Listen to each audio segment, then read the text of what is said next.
Telangana parliament ఎన్నికల్లో BJP MP అభ్యర్థి Madhavaneni Raghunandan Rao vote వేశారు. సిద్దిపేట జిల్లా అక్బర్పేట భూంపల్లి బొప్పాపూర్ స్వగ్రామంలో ఓటు వేశారు. అనంతరం భారత ప్రజాస్వామ్యంలో ఓటు అత్యంత విలువైందని, గ్రామాలు పట్టణాల్లో నివసించే ప్రతి ఒక్కరూ ఓటు హక్కును వినియోగించుకోవాలని విజ్ఞప్తి చేశారు.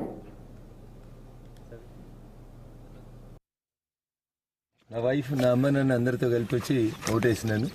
భారత ప్రజాస్వామ్యంలో ఓటు అనేది అత్యంత విలువైంది. మిత్రులందరూ కూడా దయచేసి తమ ఓటు హక్కును సద్వినియోగం చేసుకోవాలని సవినయంగా అప్పీల్ చేస్తూ ఉన్నాం. ముఖ్యంగా గ్రామీణ ప్రాంతాల లోపల చూసినప్పుడు ఓటింగ్ శాతం 90, 92, 97 వరకు పోతూ ఉంది. కాబట్టి పట్టణాల్లో ఉన్నటువంటి విద్యాధికులైనటువంటి మిత్రులు, బాగా ఉద్యోగాలలో సాఫ్ట్వేర్ సైడ్ ఉన్నటువంటి సోదరులందరూ కూడా దయచేసి don't feel it is an holiday, kindly vote it, save the democracy, save the country. Thank you అనండి.